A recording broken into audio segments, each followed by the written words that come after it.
सृष्टि बचपन से ही दिखने में सुंदर नहीं थी, लेकिन अमीर बाप की बेटी सृष्टि पर उसकी मां जान छिड़कती। मेरी बेटी ये कितनी प्यारी है, भगवान सबको सृष्टि जैसी बेटी दे। सृष्टि धीरे धीरे बड़ी होती है।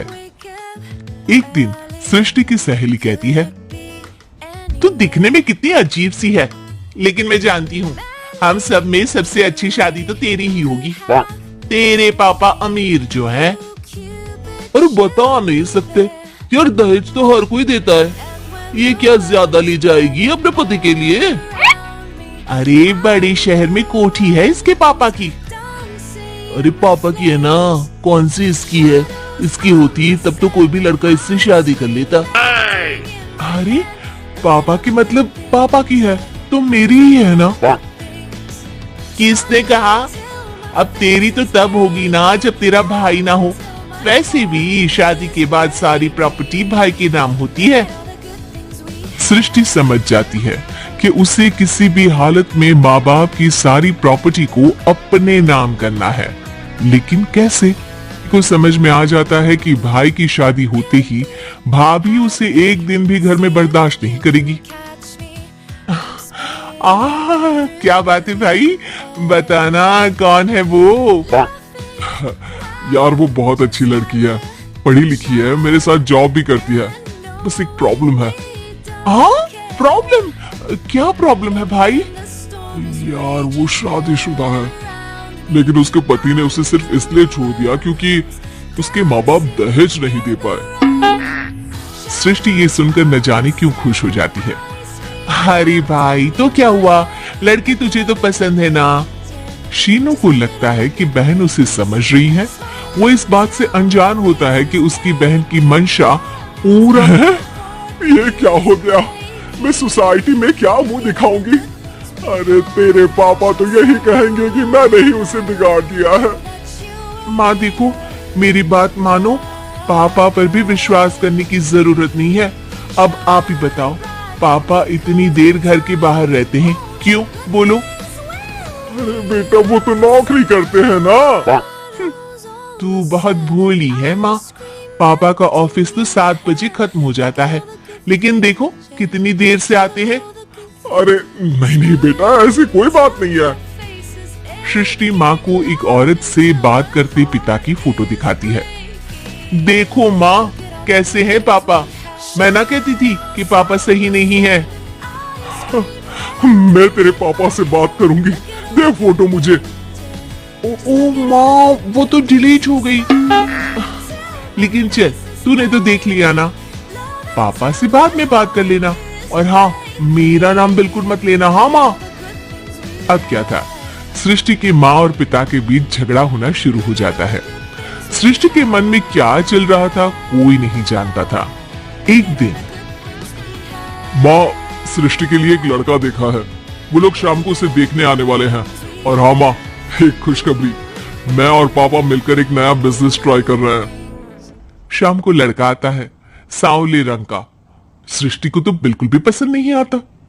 लड़की की माँ कहती है, लड़की का चेहरा तो कोई खास नहीं, लेकिन अगर मेरे बेटे को आप लोग सेटल कर दें तो मैं उसकी शादी आपकी बेटी से करवा दूं।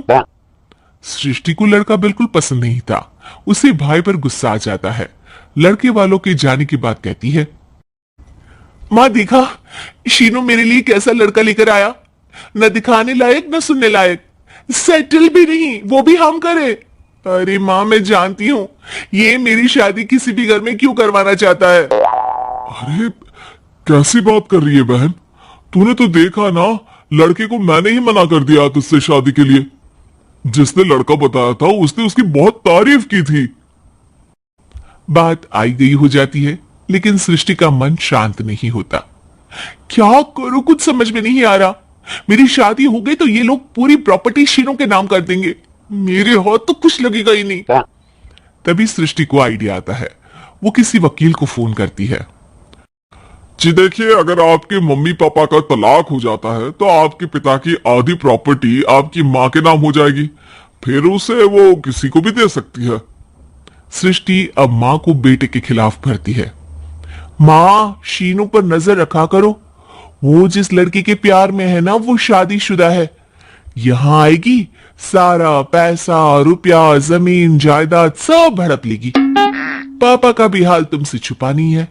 ऐसा ना हो कि मैं और आप एक दिन सड़क पर भीख मांगे। हे भगवान, मैं तो जीते जी मर जाऊंगी अगर ऐसा हो गया तो। ऐसा हो गया नहीं माँ, ऐसा ही होगा। अभी समय है, आगे का सोच लो। मैं तो कहती हूँ पापा से आधी प्रॉपर्टी लेकर अलग हो जाओ। पापा की आधी प्रॉपर्टी भी हम लोगों को अगर मिल जाती है ना, तो अगले 7 जन्म सफल समझो। बेचारी माँ बेटी के कहने पर पति से तलाक लेकर अलग हो जाती है। सृष्टि अब पैसों से गाड़ी और अपने दूसरे महंगे शौक पूरे करने लगी। उसके दोस्त भी उसके पैसे इस्तेमाल करते।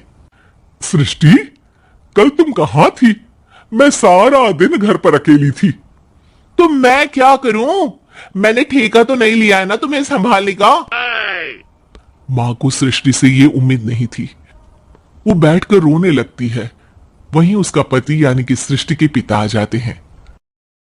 मैं जानता था कि तुम्हारा यही हाल होगा, तो आपने मुझे रोका क्यों नहीं?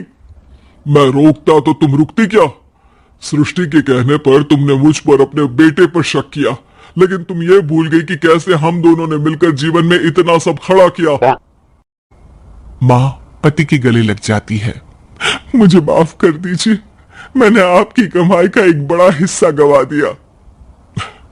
कोई बात नहीं, तुम साथ हो तो मैं ऐसी 7 प्रॉपर्टी खड़ी कर दूंगा। तभी वहां सृष्टि आ जाती है रोते हुए। माँ, मयंक ने मुझे छोड़ दिया। वो बोल रहा था जब तक मेरे पास पैसे थे तब तक ही वो मेरे साथ था। पापा, माँ, मुझे माफ कर दीजिए।